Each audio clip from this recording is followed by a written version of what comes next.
It was the clash on economics and finance everyone was looking forward to. It lasted for just 90 minutes. But did Finance Minister, the Jamaica Labour Party's Dr. Nigel Clarke, do enough to convince voters to stick with his party? Did the People's National Party's Mark Golding make the case for why Jamaicans should trust his party with the treasury in this time of crisis?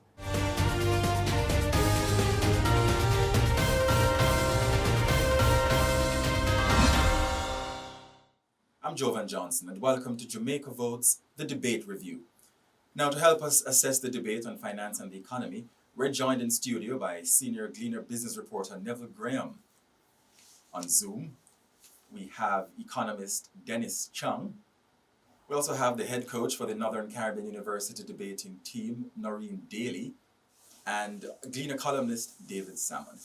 The debate went through a lot of issues. We had the PNP's wealth plan, the JLP's 10-point COVID recovery plan, taxes, diversifying the economy, the exchange rate. But let me throw to you, Noreen, your debate coach. How was that for you? Saying a little disappointed is going to be mild, and I'll tell you why. I am tired of politicians giving me the history lesson each time. Get to what it is that you're going to do differently on either side.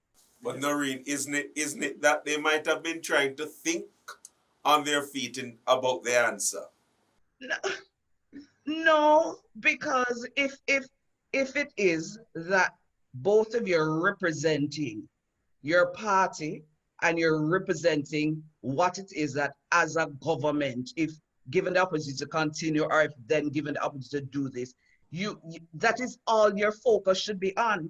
I heard other issues that would have been mentioned in the other debate being brought up tonight, and I'm thinking, why? Finance and economics takes in everything, however. It takes in sociology, socioeconomics, poverty. I will yield to that because that's not my area 5. But I still will go back to what I started. I just was tired of the history lessons. And in my mind, if it is that this is supposed to in some way appeal to the common man, I don't think that did that. Because I believe, and I can understand that economic terms will be used, and I'm sure Mr. Chung will, probably explain some of them. I just think, and I did not expect them to be explaining every single term, but I'm just thinking that some of the terms could have been explained, so it would have been easier for some of us to understand. But it's a little tough to do all of that. I get what you're saying, though, and I'm going to ask Dennis. You got a sense in the debate, Dennis, that this was a battle of about credibility. Was that something you picked up as well? Yeah, I think it was a good debate, much better for Nigel Clarke than Mark Golding. I understand the point. I think that the problem that you have is that this time around you have two intellectuals, and the way they express themselves is not in the common language like an Audley Shaw would. Right, and I think that's the issue that you have, because that is their way of expressing it. But when you look at the debate, I wrote down over the 4 sections 9 areas that they dealt with. So I think they dealt with a broad purview of areas, and I looked at it from the point of view of 4 characteristics in terms of debates that I think would connect with people. First, the delivery, the way they delivered themselves. And I give Nigel Clarke the edge on that, because he certainly delivered himself very confidently, like they knew the plan that they had in place. Mark stuttered a little bit.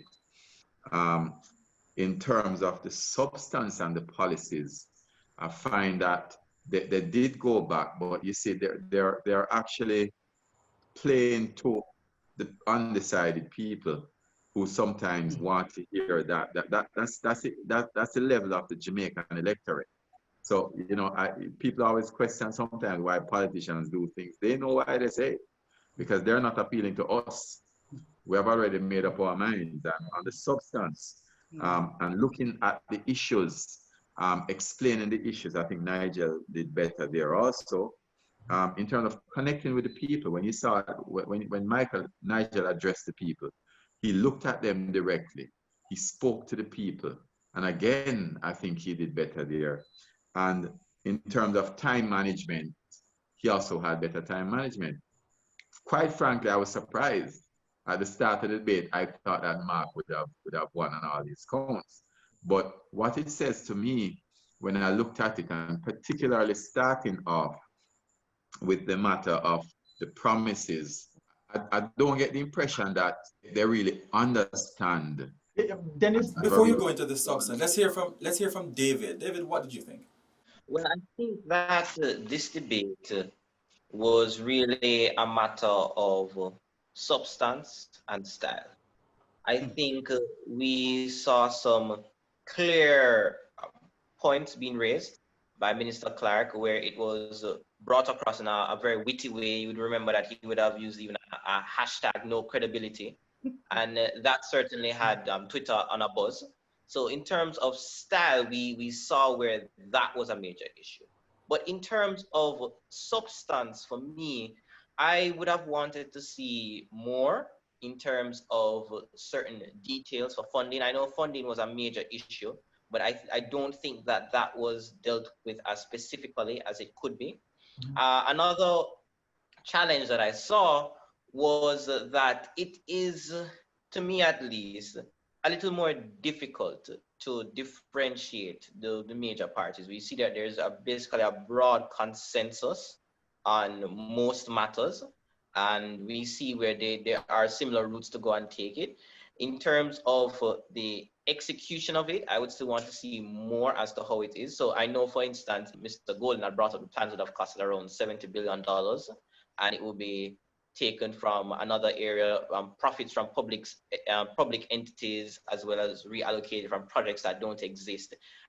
That's very vague for me. It's not like in a budget we have $70 billion lying around the place. Thanks, David. Neville, you cover these issues as part of your daily routine. I mean, did the debate cover the issues that you thought the people were interested in? And this is where I'd like to side with Noreen, because, well, she spoke as a layperson in terms of not being au fait with the business terms, the econ terms. But quite frankly, and I'd like to tease Dennis on this, I didn't see much by way of finance and economics.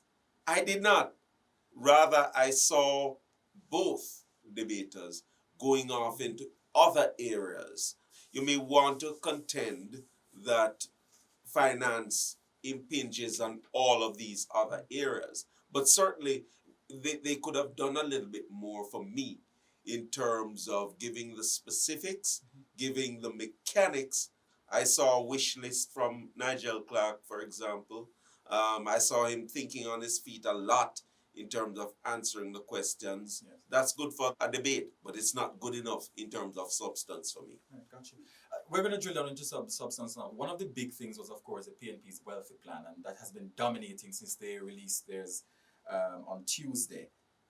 The big part of it, of course, relates to the quality living package, which they say is geared towards a social transformation of communities through delivery of basic amenities to all. And in particular, this one about providing $3,000 in subsidy to all residential light bills and $1,000 in credit to residential water bills. But since the first publication of the quality package, Dennis, we've had reforms and reviews and changes. What we heard this evening was Mark Golding talking about 350 or 70 households as against the 650,000 that we know JPS has as residential customers. What did you make of the command with which Mark would have presented this and explained this? I think that they don't know what is happening. And, you know, whenever I hear about the wealth plan and all the components, the next thing I think about is the cow jump over the moon. Because, you know, for me, it just totally not practical. And I think that is why, and Mark admitted it. He said that a lot of these things were you know, very ambitious. And I mean, in an economy where I expect, and I wrote it from April, that the economy was going to decline 7.5% to 20%. Tax revenues are going to go down by about 50%. You're not going to find that money.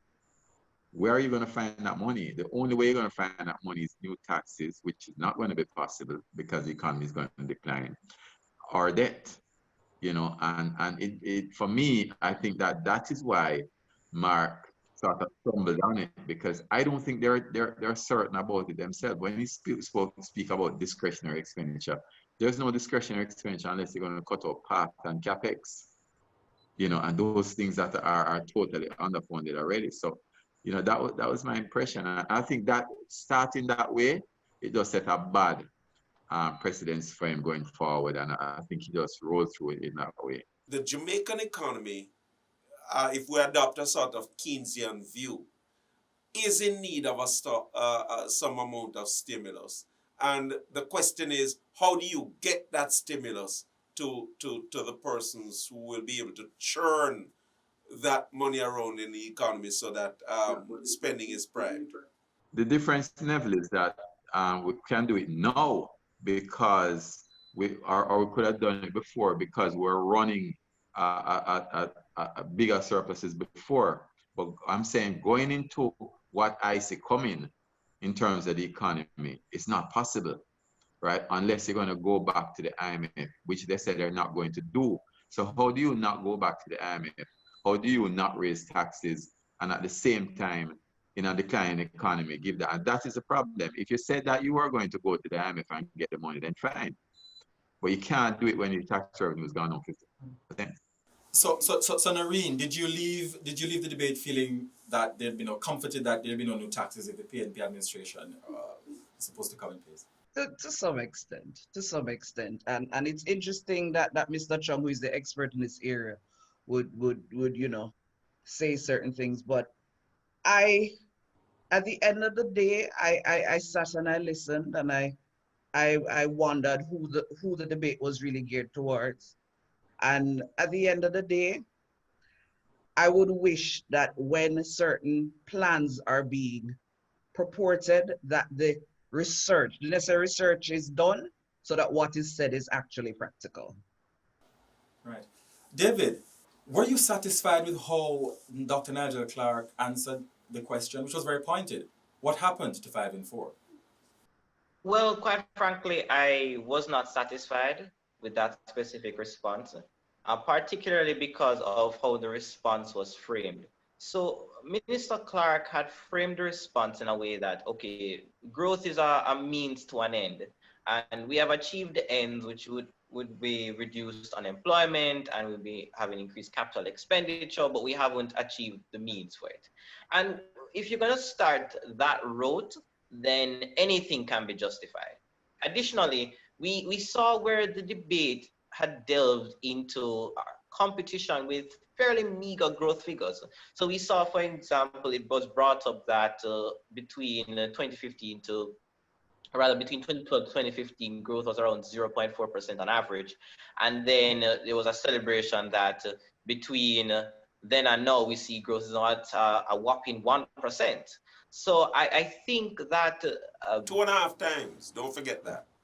2.5 times at 1%, which, if you look at economies around the world, is extremely meager. All right. So I think that more now needs to be done in looking at what is exactly going to achieve growth.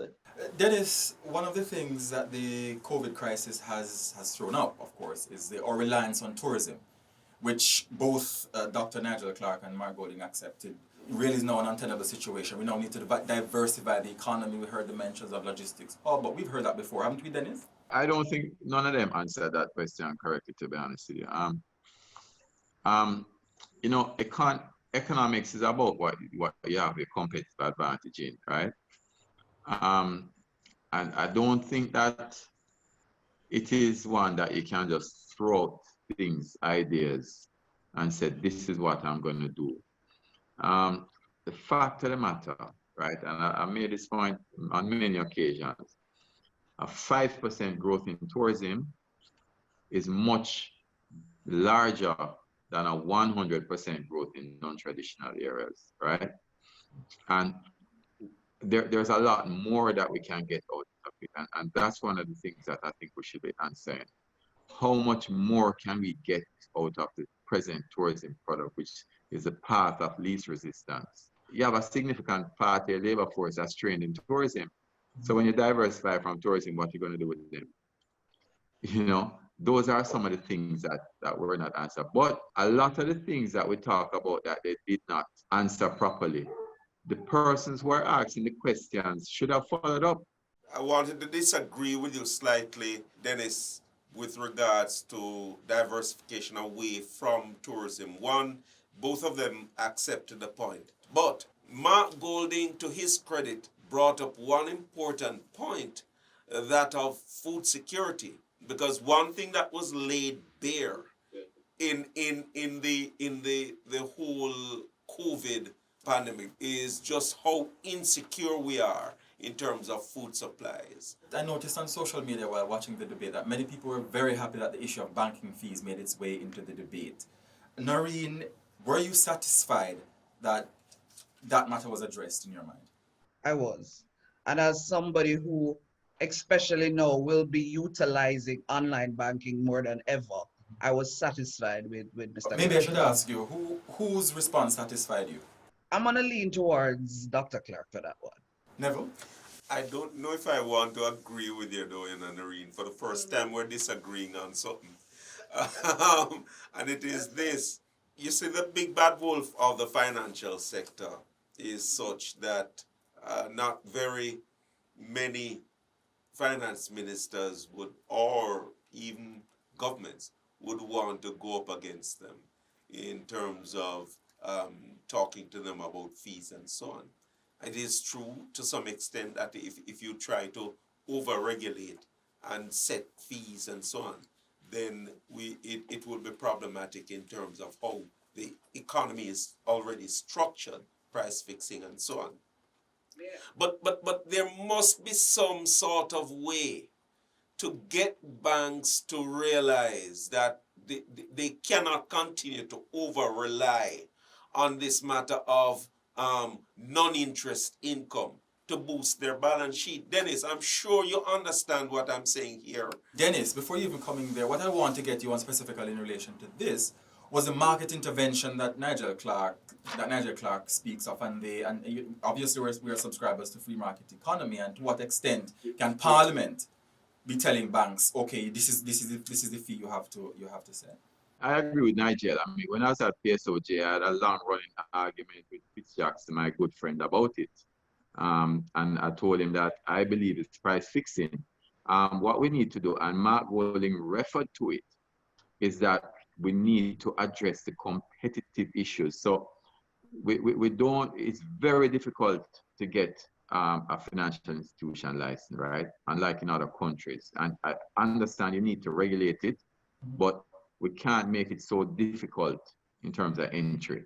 The other thing though, is that one of the things that Mark Golding mentioned, which we have not addressed, is the matter of the KYC and regulations. It is onerous. KYC as in know your customer. Know your customer, right? The regulations are just overbearing. If I have $2,000 and want to open an account, I have to give them my DNA. It is ridiculous. In addition to 26 pages of answers. Yeah, and that is what prevents people from being able to move from one bank to the next. You see, when the mortgage interest rates went down and the stamp duty was removed, you saw the effect on interest rates and fees, right? That is a competition we need to bring. That's what Parliament needs to work on. How can we bring competition? I don't want Parliament setting prices for anything for me. So you're saying stay out of it? Yeah, man. I wanted to throw in the exchange rate issue here because obviously, I mean, what the US, the exchange rate now with the US is $150 for $1. David, was that something that Nigel could have articulated better, or did Mark push him on it, or did Mark have a plan for the exchange rate? I think for the exchange rate question, Mr. Golding had tackled it better in terms of looking at how you go and regulate the market. And I think it's just based on the outlook of the People's National Party. They're more conscious of the fact of regulation and more willing to adapt regulation. I think for Minister Clarke, where he more deferred to the central bank governor, since we are more pushing for an independent central bank. So, which is consistent with his overall philosophy. What I wish that I would have seen now is looking at now the impact of this factor on other sectors. So, for instance, I was listening out for any mention of small entrepreneurs and how they'll be impacted. Because a lot of the small entrepreneurs that we have, if you look at the business mix, is buy and sell. But I think for those responses, they were just consistent with their policies. I cannot fault the finance minister for it because that's where his focus is. But I do believe it was tackled better by Mr. Golding. Dennis, is it that the opposition perhaps is not catching up with the dispensation of depoliticization of the foreign exchange issues, for example, as well as allowing it to be more market set, market driven? No, I don't think none of them are handling the question properly, right? The fact of the matter is that I don't think they have a clue as to how they must sustainably manage the exchange rate, right? I mean, you see what's happening now, and the BOJ is saying that they're appealing to people to temper their needs. I mean, that's ridiculous. How do you tell people in a free market that they must temper their needs when most of your food is imported? That you're telling people to temper your need for food, you know? The fact of the matter is that your exchange rate is a price of relative productivity, right? When Mark Golding spoke about that the PNP has implemented everything under the IMF agreement, that was not true, and this is something I've been saying for a while. Both of them have failed to implement what is one of the primary things under the IMF agreement that's going to bring about reform, and that is where you control the exchange rate to. Labor market reform, productivity. None of them have addressed productivity. If I was there on asking questions, that's one of the first questions I would ask, because the biggest challenge with the economy has been and remains declining labor productivity. Neville, I see you itching there. Because it is not just yesterday that I've been a financial journalist. Obviously, having come out of a banking background, and I can take you back to the days when one finance minister decided that he was going to burn speculation out, speculative pressure out of the economy, speculative pressure on the Jamaican dollar out of the economy by using high interest rates and intervention from the central bank with the reserves. It didn't work.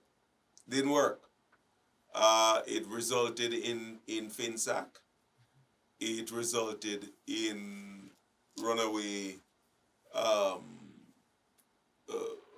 foreign currency rates at some point in time. I think both of them this evening were at sixes and nines about what to do, because they all want to look towards the central bank to take care of it. And I don't think they have an answer right now. Did you get a sense, Dennis, that both parties were able to articulate for Jamaicans the cost and the value of these manifestos and these plans that they're proposing in the context of the COVID pandemic? I think they could have done more. I think there is more that needs to come out of it. Certainly, it is obvious to me that the cost in the PNP manifesto is unrealistic. And as I said, belongs in a Mother Goose book, because that's just not on in the context of a declining economy like what we're going to see. Nigel Clarke did speak to 25 billion in capex and 5 billion in recurrent, and I think he was more pointed on that.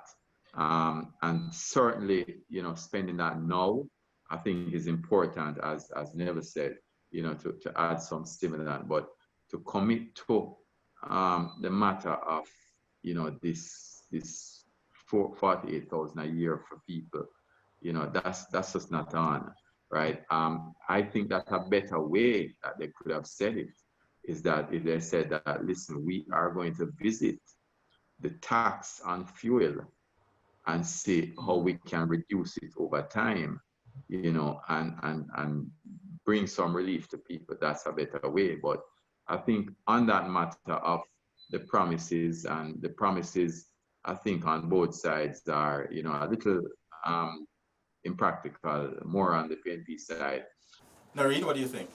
I yield to the Economist, and I agree, because that is one of the things that I said, that when you hear some of these things, you, even as a lazy, you're thinking, is this really practical? So, yeah. David? Well, I also agree with the consensus of the group in terms of the funding for these proposals. In all fairness, I know that Mr. Golden had mentioned, based on my notes, of a phased in process, but Right. you would see where a lot of times in debate, because I have done debating at the secondary and tertiary level, and Miss Daley would agree with me, is that a lot of times vague words are used, a phased in process. It's a step-by-step initiative. We'll be reallocating elsewhere. We see those words being used, and in turn, it hides and it oversimplifies the context that we're dealing with. As Mr. Chung mentioned, we are in a global pandemic. Funds across the board will be declining. I know that there was mention of reallocation from profitable public entities, but many of these entities get their resources from user fees and things like that, which will also be in decline as well, and also receive reduction in services. So I think definitely more emphasis should be placed on how these will be funded. I understand that the PMP said that they'll be releasing a costing on Monday. I think it should have been out already, because it does not facilitate enough time to really digest the issues and digest how it will be funded. So I think those are some major challenges for me. So I definitely think that more could be done as to how the funds would be raised for these years. Here's the problem I have with the phasing process. When I heard Mark talking about the phasing process, I said, yes, well, he's getting a little more unrealistic now. And then he said, well, the priority must be given to the utility help for the light and the water. Priority must be given to the housing allowance. Priority must be given to the grant to the teachers. Priority must be given to increase in part. And priority must be given to internet access. And I said to myself, but isn't that everything? Yeah, I do look for that too. But Dennis, I'm glad we all agree on the absolute need for some sort of stimulus. I won't join you in characterizing the PNP's wish list as a Mother Goose, belonging in Mother Goose fairy tales. I saw a dose of realism, Dennis, when Mark started to backpedal to say, look, phased implementation and so on. I think he was caught up in the moment in terms of all of the priorities that he wanted to do. He was more than caught up in the moment. But I would agree with some sort of phased implementation and definitely dealing with a stimulus. Nigel Clarke spoke about declining poverty levels, declining unemployment.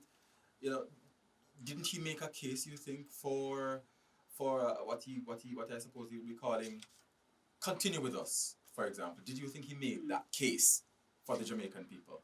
He did, but I don't think Nigel realizes that there was a certain momentum built on the previous government, which the Andrew Holness administration astutely followed through with. And it is this follow through which gave them even more momentum. That said, though, you don't have another Constant Spring Road to build. You don't have another Hagley Park Road to build, nor a Mandela Highway. Where are we going to have that? Get those jobs. You have a Hagley Park Road to build back. Yes, to build back. I love it. I started out with this, and I'm trying to end with this now. The issue of credibility.